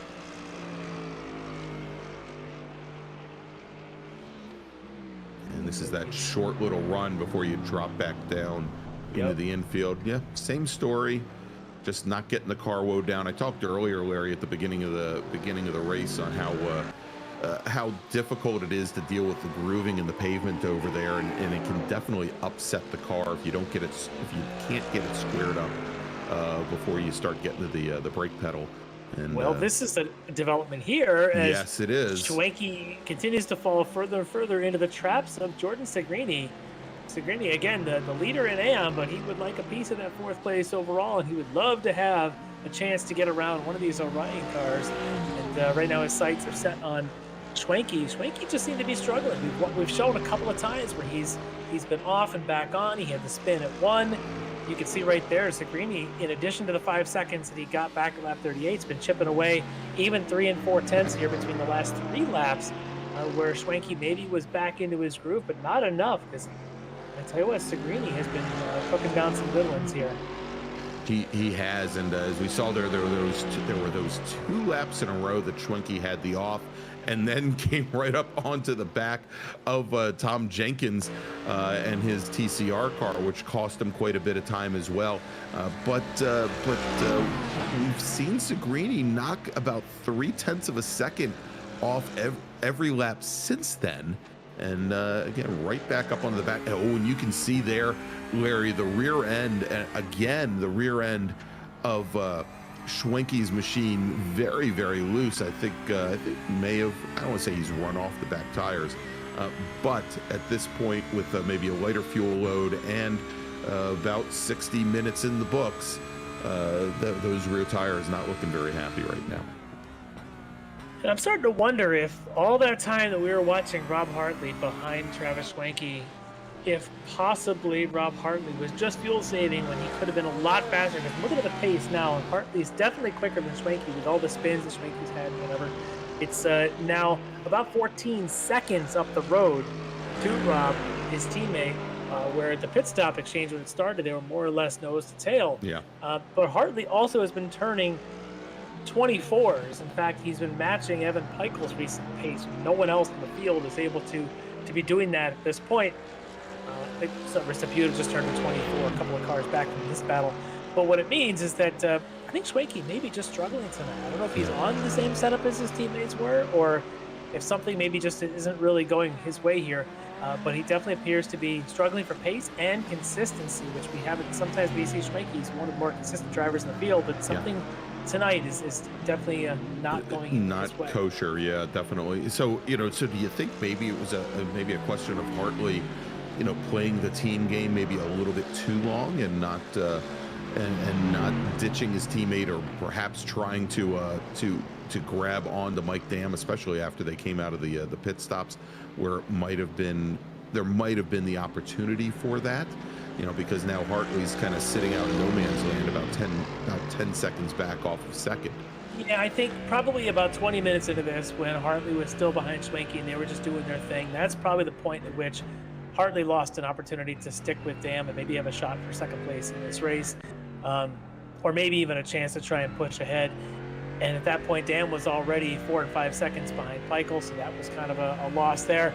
but Hartley did get himself stuck there. But I think it was a decision early to stick with Steve that may have cost him an opportunity to be fighting for the second place. As a pace right now, he's only 10 seconds behind his team at Mike Dan, but I thought that was more like 12, 13 seconds earlier. That's what I thought. I think Hartley's been picking it up, but might be a little too late with just 10 minutes to go.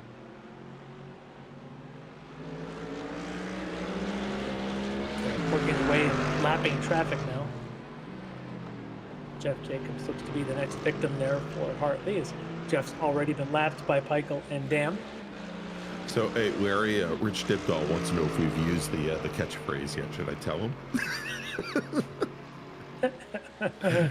Well, he is my best source for catchphrases. I have to give away my supplier details here, but definitely. Yeah, but no, Rich, we haven't seen anybody yet lick it, stick it, or send it. So it's been one of those nights. And to be honest, Rich, we're waiting for Dean to be the one that executes that exact plan. That'd be the perfect time to use it. But right. Dean's been Mr. Patient here. Although he better not be too patient. He's only about 2 seconds up on Steve Daniel for the second spot in the M class. So Dean better not go too easy. Yeah, the 96 machine's been slowly but surely winding Dean in.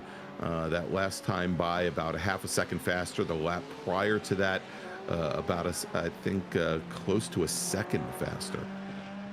And we know Steve Daniel's not always the most aggressive, and you can see, I believe he's got a big wrinkle there on his left rear hip. That car's been in a bit of a tangle, but doesn't seem to be hurting his pace right now. And we'll see if he's going to throw away his normal conservative nature and maybe make a push here to catch a spot and catch Dibdahl sleeping. And see if he has an opportunity to lick it, stick it, send it. Send it. There you go. And there's the shot right there. As it looks like Daniel now definitely starting to close things down on the previous lap.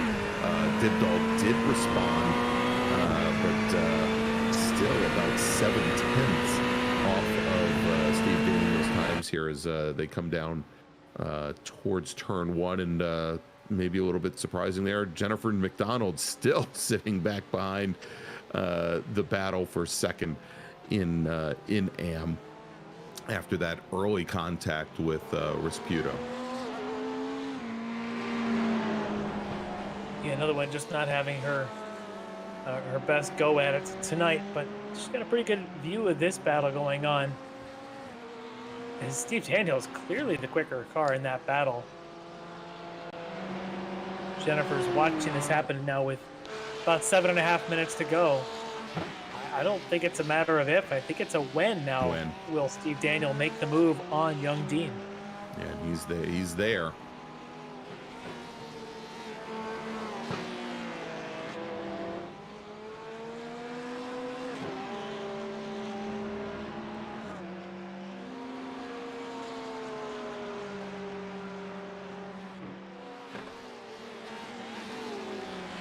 And I don't see anything. Yeah, I don't see much out of the ordinary, although it looks like Dean is starting to maybe throw the car around a little bit. Feeling the pressure at least. Yeah. The question becomes, is that corner right there? I don't see Steve Daniel as the driver's going to be shoving it up the inside of, the kink at 5, or even at the end of the back straight, the home straight at 7. I think he's a little more of the, if he gets an opportunity on this main straight going into this turn 1, he would take it, which means he's got to be quicker coming off of the last corner to make that work. Right. I just don't know that he is. I think Dean's going to be smart, execute that corner, and try and hold that position, knowing that he doesn't have the most aggressive driver. It's going to take a pretty big surge of speed coming off that corner for Steve to really have a chance to make that move. Here, you can see he's quicker here. Yeah, much quicker. There's a lot of lateral movement from the Porsche that you just don't see from the Ferrari, and now Daniel comes up right back behind him. But you can even see there as Daniel gets into the brakes quite a bit earlier than Dibdahl. Yeah, I think that's where a more aggressive driver might have gone alongside to make something happen. Steve Daniel's a little more conservative as they're coming up on. Yeah, as Horvath now moves up and out of the way. We're hearing word that Dean's tires may be pretty much shot at 65, 70 minutes. Larry, did you see the correction that Dibdahl had to dial in just to get the nose to rotate into turn 12 over there? He gave an initial turn in, and the front end just did not bite at all. He actually had to go back to a little bit of opposite lock and go at it again. You know, as we're seeing in the YouTube chat, Dean's father, Rich, is saying that the front tires are done. I would definitely concur. It's like having a live look into his crew chief. And there it is again. You can see him trying to turn into one, doing everything he can to throw that in. I will say these Porsches do tend to use the front tires a little bit more, a little less weight on them. They tend to do a lot more slipping and sliding, and you have to care for them. I remember he was in the battle earlier in this race with Sterling, and he was in a battle for a while with Segrini.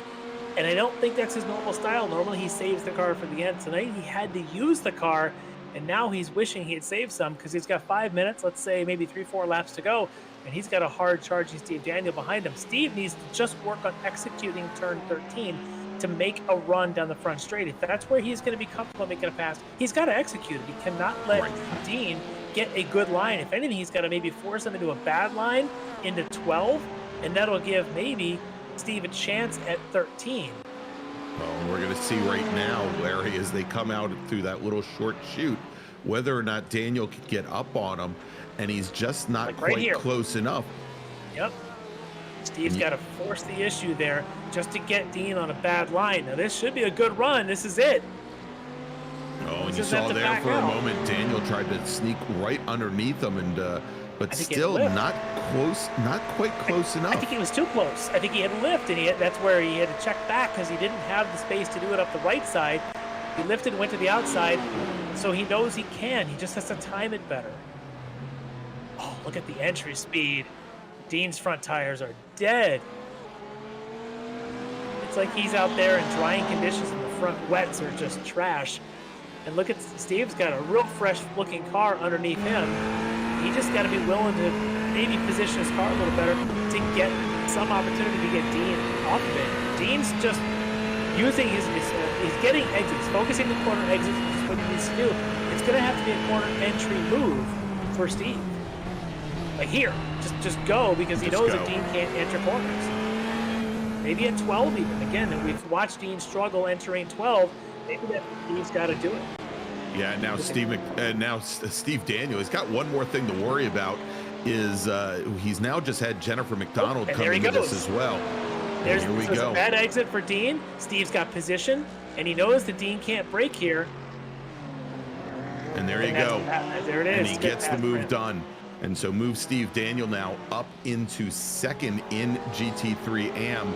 And Dean Dibdahl, although that battle is done, he still has to worry about Jennifer McDonald. And I think McDonald was being awfully kind there. You know, Larry, you said earlier about you know, GT3 is GT3 and don't worry about AM versus Pro. And I think Jennifer McDonald was showing those two drivers just a little bit of deference there for at least a lap or so. Oh, for sure. Yeah, she knows there's the battle of class going on in front of her. She doesn't need to mix it up between them. But in this case, watching Dean just all over the track, she's just going to want to get on by him because at this point, she doesn't want to get, no offense to Dean, doesn't want to get taken out by him as he does put it in the grass and goes around right there at turn 3, I believe. Goes over at turn 3 and 4 exactly as he goes around.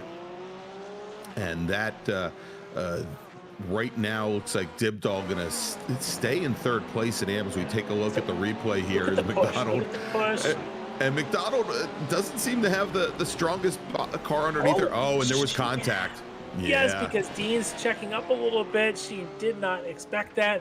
She did cause that, unfortunately, but for Dean, he's just probably thinking, put me out of my misery. We got 2 minutes to survive. Let's just get to the end here. Exactly. And luckily for him, he's got about a 4.5 second advantage right now over Ed Morris sitting in 4th. So he may still be able to get a podium out of this. He's hoping. He's got to really make sure he just gets his braking done 5 feet, 10 feet earlier than he's been used to just to get the car slowed down enough. Yet a similar car, Evan Peichel, seems to be showing no sign of slowing down, still turning 24s out there. All right, and Larry, white flag is in the air for Evan Peichel here at Indianapolis Motor Speedway as we have just 1 lap remaining, and Evan Peichel about ready to lap up to 8th position in this, I believe, 28 car field. So, I mean, just again, a dominant run for him. Absolutely. It's just been a clinic watching him out there. And again, we just saw how Dean's tires went away. Hour and 15 minutes. It's a long time for front set of tires, but Evan Peikel's tires look like they're fresh as daisies up there. No problems at all, and now he's actually showing patience, where if this wasn't last lap, he'd probably put these two a little further a lap down, but he knows that the checker is all of about 1.5 miles away. It's just hang on to it, get onto the finish, and chalk up another victory. If he can, it'll be 4 out of 4. That's right, and Mike Dam at this point, just a little bit less than half a minute back from Evan Peikel. Ended up losing, I think, another about 15 seconds after the pit stops.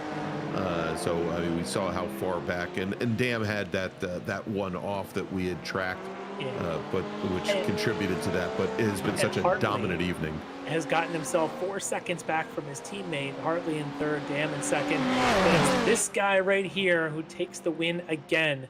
Evan Peikel, 4 wins in 4 races, dominant fashion from green to checker. All right, there you go.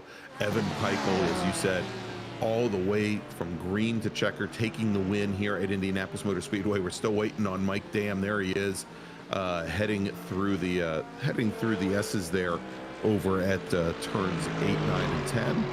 And actually a little bit later than that, coming onto the front straight. I think I was watching Robert Hartley. Mike Dam's going to cross the yard of bricks. He comes home second tonight at Indianapolis to Evan Peikel.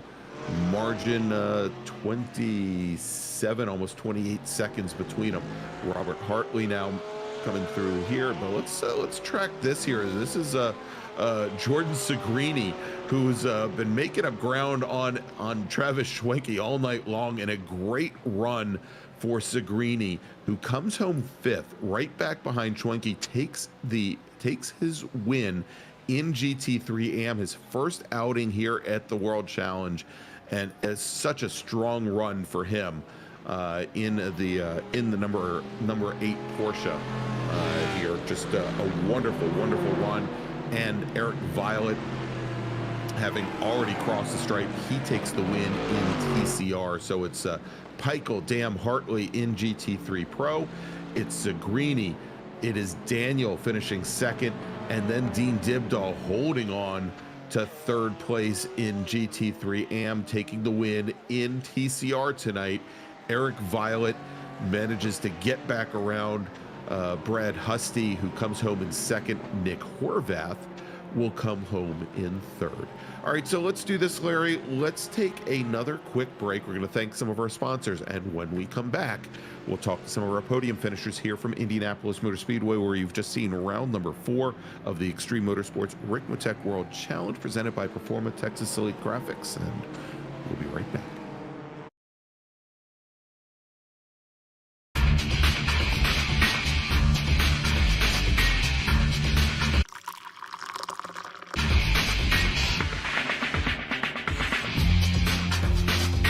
Extreme scoring to do the work for you. Ricmotech, high-performance sim racing equipment. Whether you're just looking to have fun, train for race day, or become a serious esports competitor, Ricmotech has you covered. Hundreds of name brand parts. Support from experts that love sim racing. Trusted by the pros. There's only one place to go, Ricmotech.com.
All right, and welcome back to Indianapolis Motor Speedway, where you've just seen 75 minutes to the checkered flag for round number 4 of the Extreme Motorsports Ricmotech World Challenge, presented by Performa Texas Elite Graphics. I'm Greg Ginsburg, along with Larry Lefty McLeod, and let's quickly recap our finish here. Taking the win in GT3 Pro, Evan Peichel from Alpine Stars Geodesic Racing. We're going to talk to him in just a moment. Mike Dam from Orion Racing finishes second, and his teammate Robert Hartley comes home in third.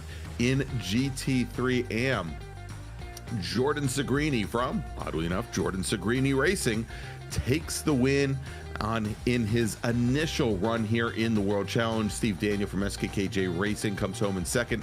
Dean Dibdahl, we got the word from his dad, 6% tire wear left in the left front on that Porsche 911. Dean Dibdahl really just eking out third place over Ed Morris. And if we jump over to TCR, Eric Violet from D2DE Racing takes the win. Brad Husty from Husty Racing comes in second, and then finishing in third, Nick Horvath from Lead Paw Racing taking home the last step on the podium, with Tom Jenkins and Marlon Jones finishing just off the podium there. So Larry, let's do this. We've got our 3 winners waiting for us in the green room.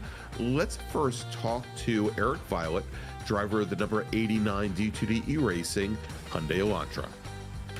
Eric Violet taking the win tonight in the TCR. Eric, you know, some of your rivals not here tonight gave you an opportunity to collect points, but you didn't make it easy on yourself, did you? Well, I don't know. I had a 5-second lead there in the beginning. I figured, okay, this is probably pretty good. Don't need to push it too much here. And I don't know, someone was crab walking down one of these, and they're going left, going right. I'm like, which way are they going to go? So I basically came to a stop. So yeah, you're saying I didn't make it easy on myself. You had Brad and I think it was Nick back there. Yeah, I think it was a good thing that you did come to a stop, because I think it was Scott Brooks who actually got pounded right into the concrete wall by that crab walking car down the Holman Straight. Yeah. Then later on, so I got Husty got the lead there for a bit.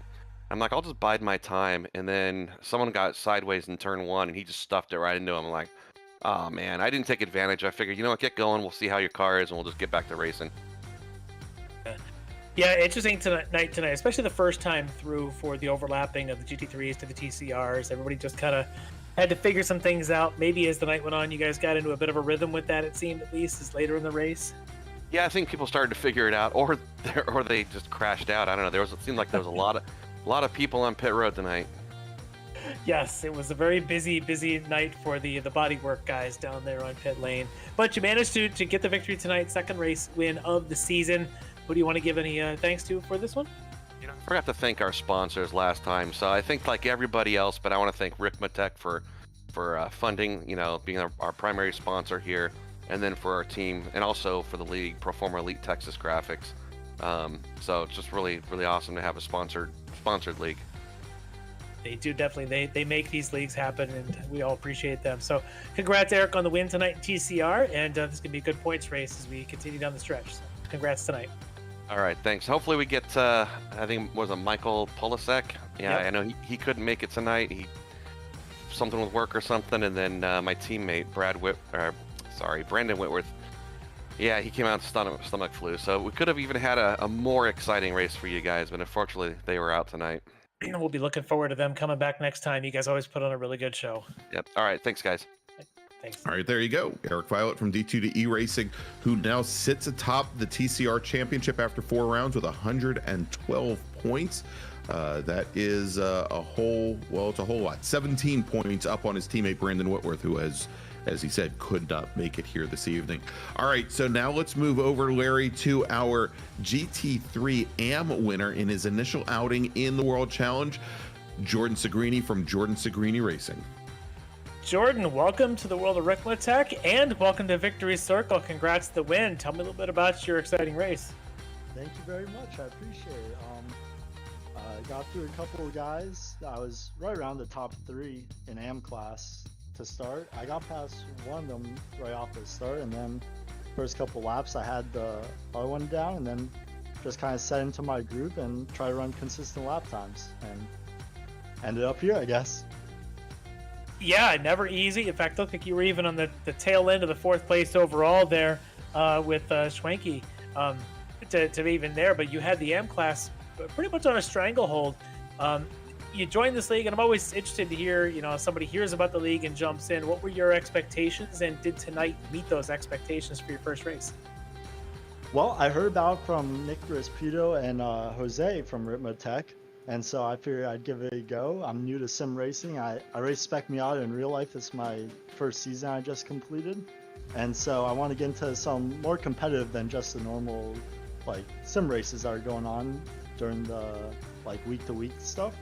And so they invited me into it, and I had a ton of fun. It's that competitive atmosphere, and it's ran really smooth and well, and I'd highly suggest. I had a ton of fun.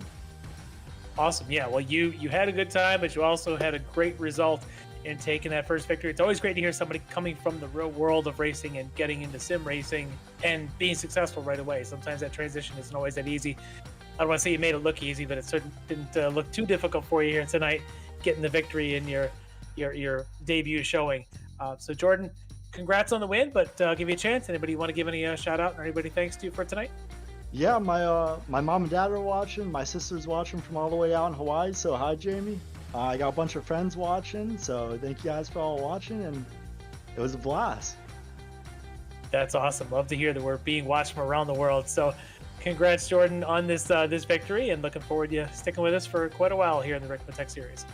Thank you very much.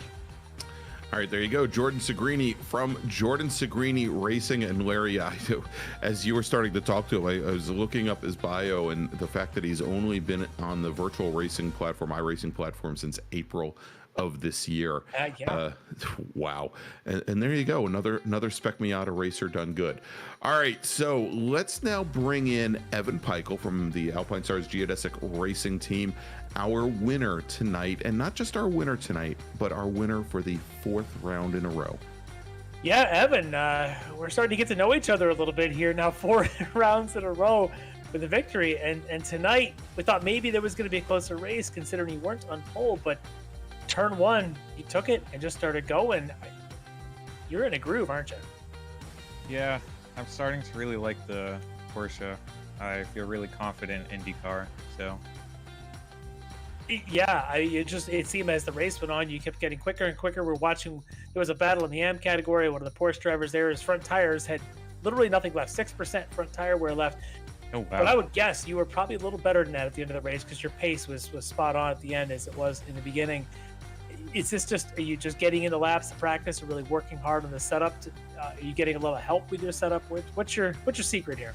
Well, I've basically been running the same setup the entire season so far, but I guess I just practice, and then I don't know, just when I think I'm going to start overdriving the car, I just start fuel saving, and it helps me find like a groove. Yeah, because we also commented you must have been doing a little bit of fuel saving tonight. I think you had the shortest pit stop of everybody. So not only are you beating them on the lap times and going flag to flag, even on the pit stops, it's truly amazing. 4 wins in 4 rounds, just putting on an absolute clinic. I saw you had your whole fan club on the YouTube watching tonight. You got everybody giving you the shout outs. I don't know if it was Mom cheering you on and a few others. I'm sure you want to give a shout out back to them here after another victory. Yes, I do. So, yeah, thanks. Thank you to my mom and dad and all my other family watching it, because I know that they are. And then also to all the team sponsors, GSI, GoPro, Alpine Stars, and for Ricmotech for letting me race this season. And then for you guys for putting on a good broadcast. All we have to do is just put the camera on you and watch you just dominate. That's just an absolute clinic, and we're kind of in awe how it's going, and can't wait to see how you can run through this season. But 4 wins in 4 rounds, it's just amazing, Evan, and congrats on that victory, and maybe go celebrate with some of those teammates and family you got there. Yeah, I will. Great, congrats. All right, there you go. Evan Peichel from Alpine Stars Geodesic Racing. our winner tonight from Indianapolis Motor Speedway, and so far having run the table here in the World Challenge. Real quickly, Larry, let's take a look at the point standings as they stand tonight after 4 rounds in the books in GT3 AM. Steve Daniel is your points leader. He's got an 11-point advantage over Team Collusion's John Sterling. Dean Dibdahl manages to hold on to 3rd in the championship right now. He is only 1 point out of 2nd place, and Nate Thomas currently sitting only 2 points back from there in 4th. And frankly, it is so incredibly close. It's another point back to Alex Brown in 5th. 1 more point back to Ed Morris, and then Bobby Childs with that done. And you think about what could have been if he had spent all of his time putting the track guide together. Bobby Childs currently sitting 6th in the, probably 7th in the championship, but he's only 6 points out of 3rd right now. So hopefully we'll see a good outing from Bobby in 2 weeks. And if we take a look at GT3 Pro, should it surprise anybody that Evan Peichel is currently your points leader with a commanding 13-point lead over Mike Dam from Orion Racing.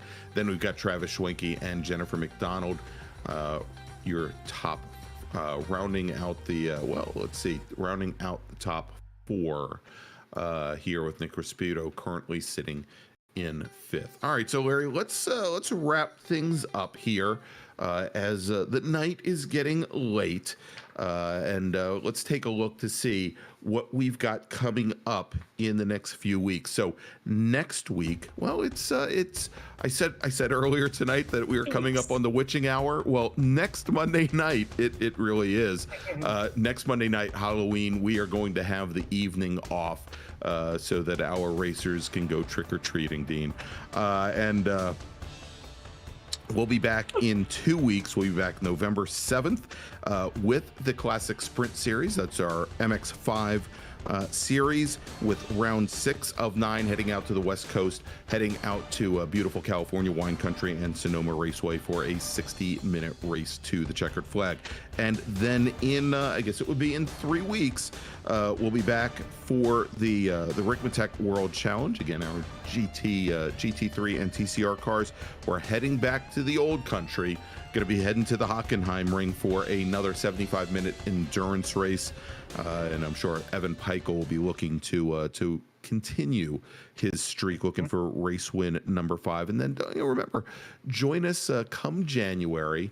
It's a little time to wait, but we're going to have the return of the Ricmotech Sports Car Series. Those are our GT4 and TCR cars. Can't tell you where we're going to be yet, but we're going to be starting that up again the beginning of January. And if you want to join that series or any of our other series with Ricmotech, you can go to XMS Racing /road, and there should be a link down at the bottom of the page so you can sign up.